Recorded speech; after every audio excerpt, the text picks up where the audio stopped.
There's no denying it's a competitive world out there. That's why many parents think it's never too soon for Junior to start competing for his place in the world. And the best way to win? Excel at everything. And for some kids, that takes a big bite out of downtime. Mondays I have yoga, Tuesdays I have piano, Wednesdays I have karate. Mondays yoga, Tuesdays I go to my dad's,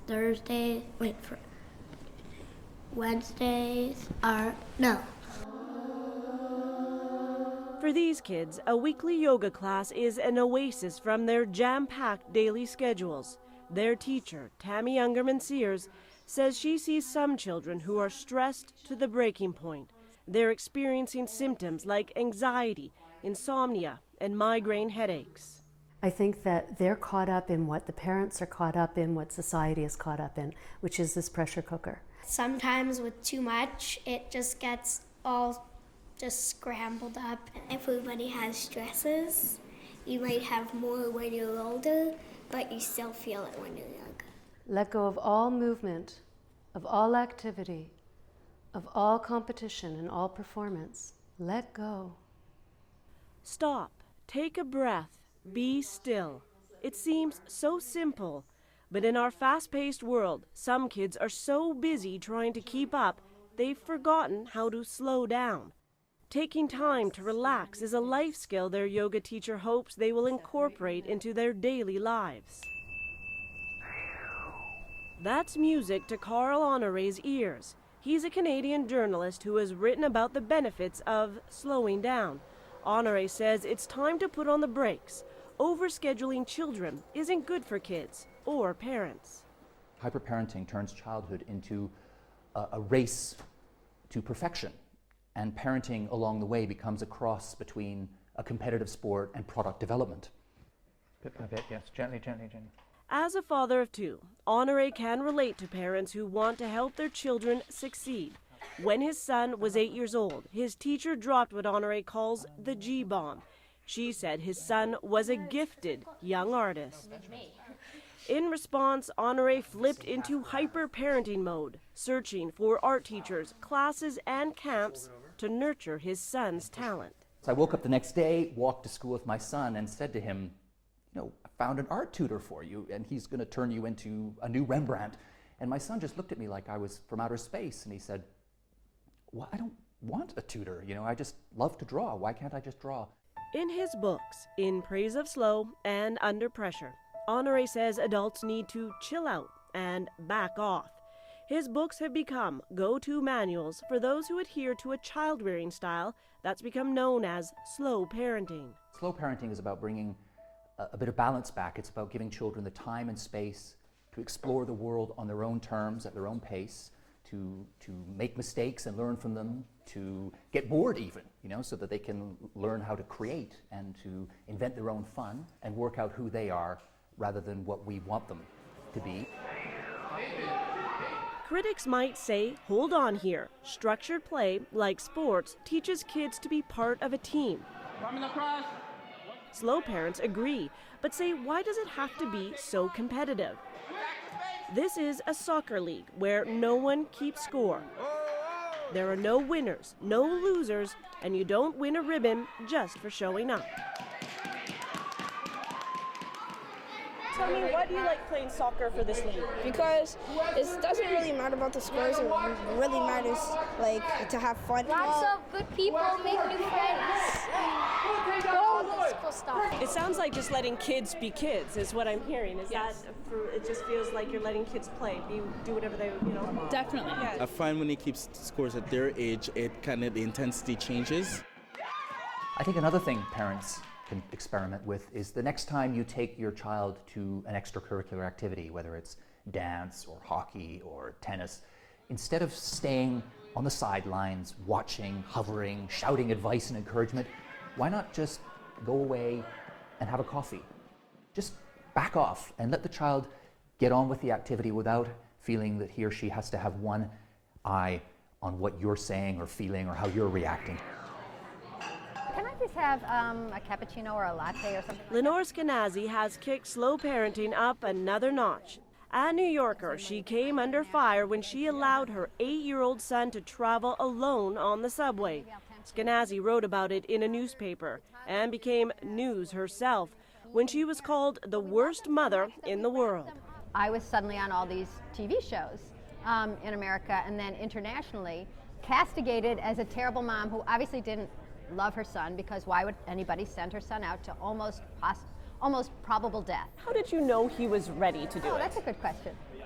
When he was asking us, we had to think about it, my husband and I, is he ready? And that we actually went through things like, well, does he know how to read a map? And Skenazy says many parents have lost the ability to assess risk, and the media is partly to blame. We're being told all the time that the most innocuous activities are fraught with danger. Naturally, these find fertile ground in us. We're mothers. We're hardwired to worry, but then they're just shoving stupid worries in us willy-nilly to sell us something or to keep us watching TV. The danger in your tabletop. Watch tonight's news.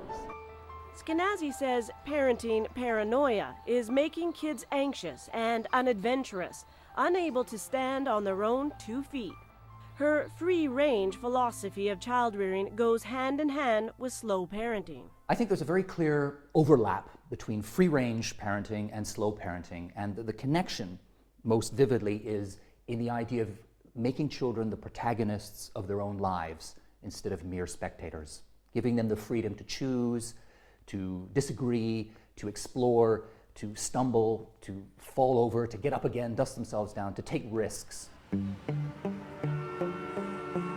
Brandon Siopik is 11 years old. The Toronto boy has been walking to school alone for 3 years now.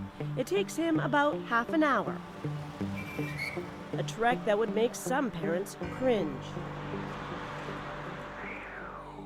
But not Brendan's dad, Paul.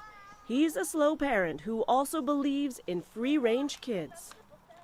I'm a teacher, I'm not a police, of the children. I want them to learn for themselves and not be there to help them all the time. I was obviously worried the first time he did it, but he got there no problem. And he didn't think, and the nice thing was he didn't think it was a big deal. What else does your dad let you do by yourself? He lets me go to my baseball practices by myself, and he also he lets me cook sometimes by myself.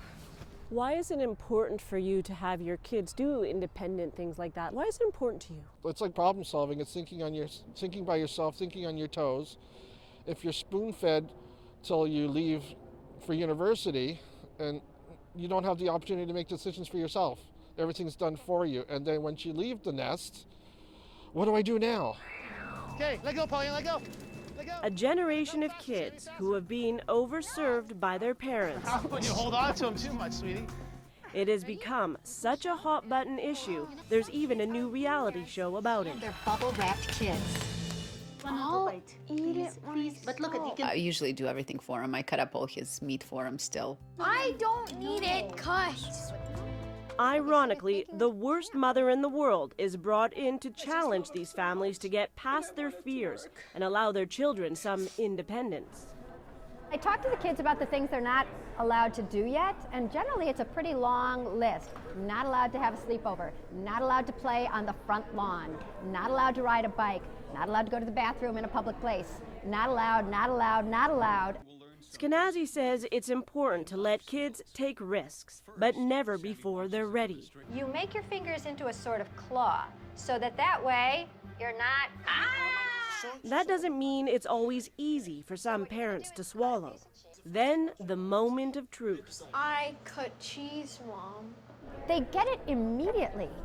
They change immediately because everything that they were afraid of looks so ridiculous. The changes are real, and they're happy, and the kids are happier. From a distance, Paul keeps an eye on his kids while they play, but he lets them create their own fun. Some critics say slow parenting is just lazy parenting. No way, says Paul. They're more independent, they get to think for themselves, and they just had a good time being a kid. Paul places a lot of trust in his 8-year-old twins, Jessica and Kiara too.